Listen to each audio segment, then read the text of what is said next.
Hey guys, welcome to Ace and Egg 518. I'll be composing music in this video. This video is designed for beginners for both you and me. I assume that you're new to composition and I am new to making videos teaching composition. I just want to say a few things about this video before we start. First, this video is going to be a lot longer than most of my other videos. I knew I couldn't do all these steps in 5 minutes, but I think I can pull it off in under 15 minutes, which is the maximum allowed for YouTube. I've been practicing writing melodies the whole day and I've cut a few things out, so 15 minutes is doable. So yeah, don't watch the video at work unless you have 15 minutes to spare. Also, I'm recording using a computer on a music stand. Usually I use my phone to film. So yeah, I hope my computer doesn't fall and break my stand because I love my music stand. Also, I had a lot of technical difficulties recording on my computer, so I had to re-record and act out some of the thought process. I apologize for this and I'll do better in my next composition video if I decide to make one. I've decided to go really easy on teaching composition by starting out with a minuet. I feel it's important for me to learn how to explain simple concepts before explaining harder concepts because I want to do that kind of stuff with you later on. Also, I just analyzed a minuet on this channel a few weeks back. You should check it out. The link is in the description below and on the annotation above. Enough talk, let's get started. Okay, first, just play random stuff on an instrument for a long time. 15 minutes is good if you're pressed on time. Don't even think about composing yet, just play. I have an example of me playing lots of different things somewhere on this channel. If you find it, watch 1 or 2 minutes to get an idea of what you're supposed to do. Please don't watch the whole thing. Basically, step 1 is to get yourself into music mood by playing a bunch of stuff. I already did this before starting the video, so I don't waste film time doing something that gets us nowhere. Step 2 is to brainstorm what you already know about your composition. It would make the rest of your work easier. Write it out in plain English. It could be influenced by what you played in step 1. I already wrote it all out, and it's on the screen right in front of you. Step 3, if you have the time, is to play more random stuff that follows what you wrote about what you know. So basically, do step 1 again with what you wrote down in step 2. By the way, I don't actually know how many steps I'm going to have until the end. This is just me coming up with stuff on the fly. I might summarize in the description below or write an outline later on. This picture shows the second most useful thing you can have when composing, staff paper. The most useful thing to have is this beautiful girl here. We're going to write down the composition by hand first, then put it on the computer later. It's how I started out composing before I had my own computer, even before I took music theory in high school. I did it all on paper. It helps you learn the difference between what you're playing and what the computer is playing. I don't really work on paper anymore because I've gotten so good. If I decide to do future composition videos, you may not see me start out on paper anymore. Part of the reason is because of the technical difficulties.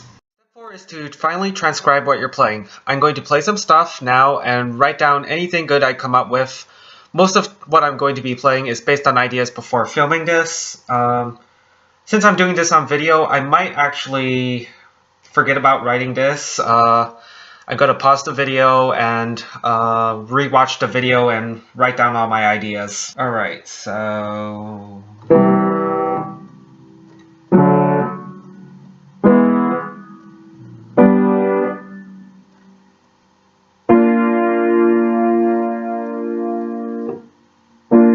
I like that.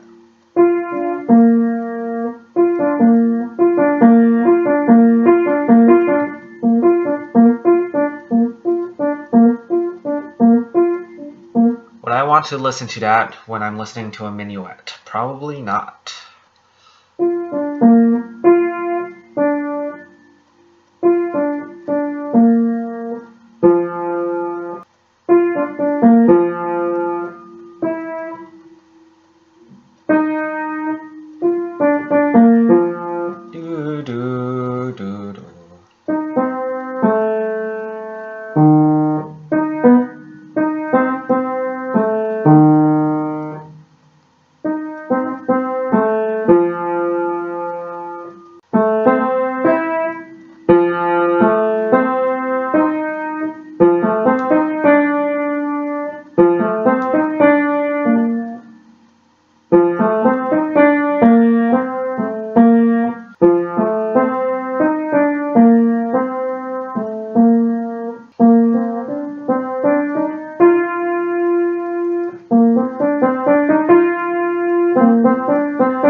Sounds like a row, row, row your boat. Alright, now I want to work on the part that modulates. I need a minor key. Let's see. That's augmented. What would be the root of that? That's A minor. That's too cliche to use A minor. B minor. That's B diminished.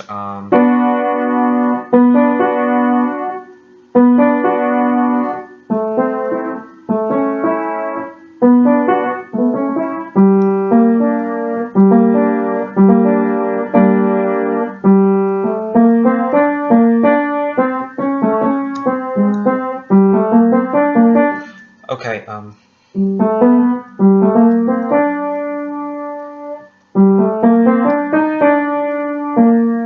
Oh.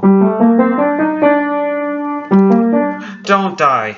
Oh, and another thing, I'm using a pencil just in case I want to erase something later on. On a computer, you can just hit delete, which I really like. I think I'm at a good place to stop. I have a bunch of ideas written down, and here are all the melodies. Now let's give them harmonies. That's step 5. Step 5, harmonies. I'm gonna write down all those steps somewhere.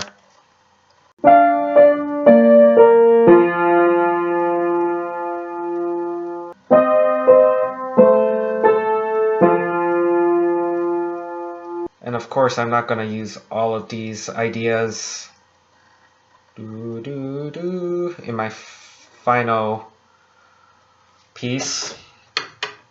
Now we have a bunch of melodies with harmonies. They're not organized in any way, like for example, even though this is first, it might not be first in my final piece.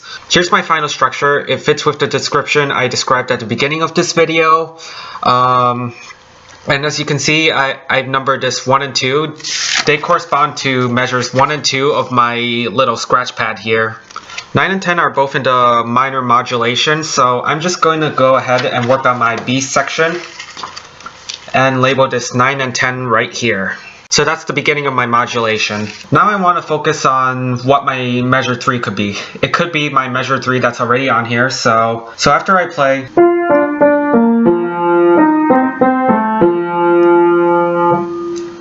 so what do I want to have happen next? My measure 3 over here is...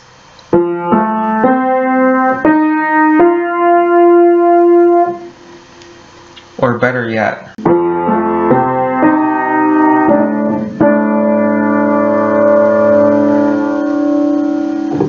and measure 4 is...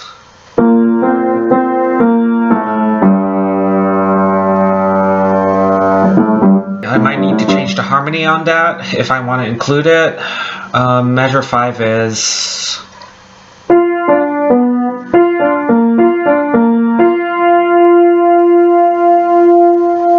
that's measure 5 and 6. So do do do do do do do do do do do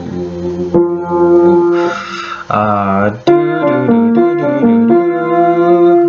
don't know, it doesn't flow well, does it?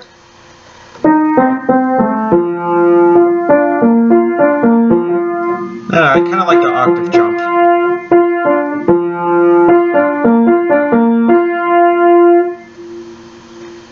Alright, I like the octave jump.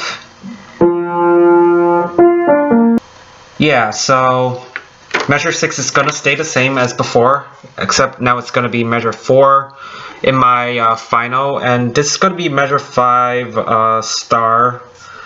I'm going to change it to be what I just played, so do, right? Yeah. Do, do, do, do.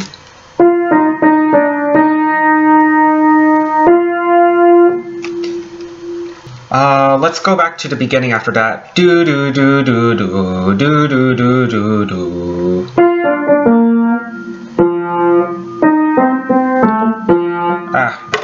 What other ideas do I have? I need to come up with a different ending. Do do do do do do do. And let's try 7. too cheesy.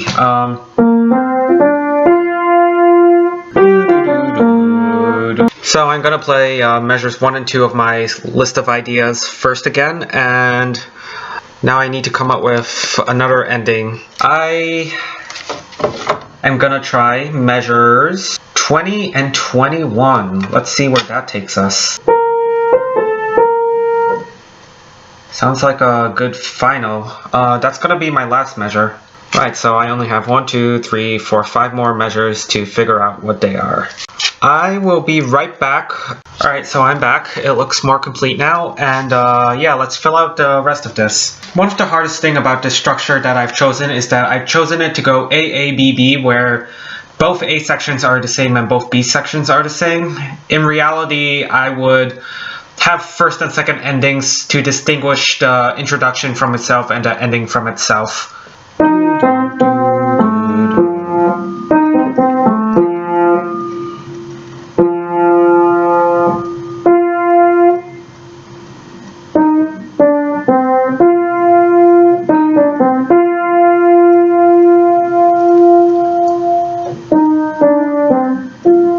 That sounds nice. Yeah, I think I'm gonna make up something new here. It doesn't even have a number. I'm just doing. So do do do do. And then the next part is.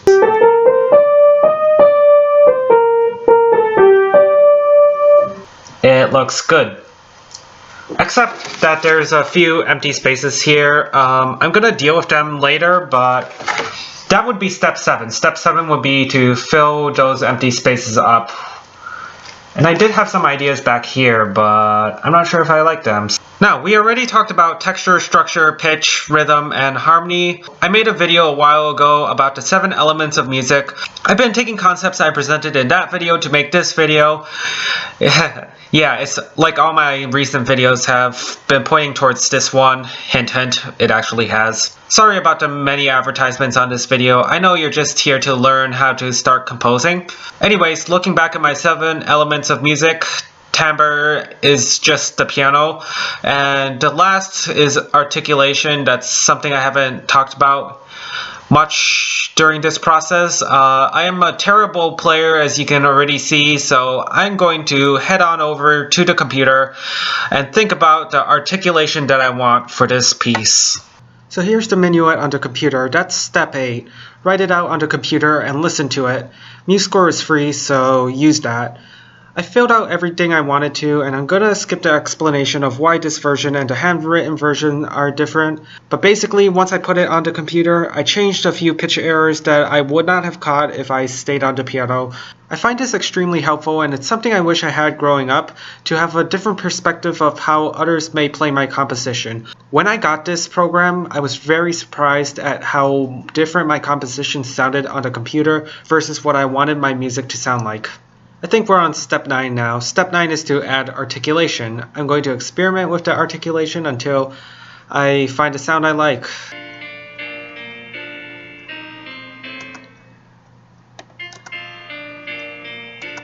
Let's see, then you get to this.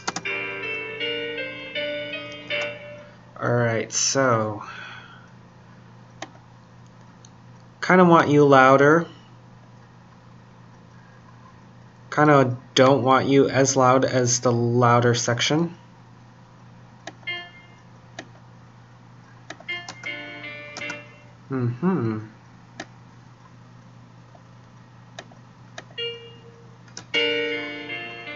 Oh, wrong note. So yeah, I made the minor section a little louder.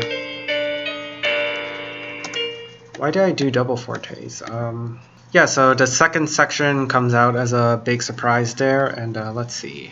Okay, so I guess that's all the articulation that I actually want. The final step is to print out your composition and play it. You don't have to print it, but it gives a feeling of closure.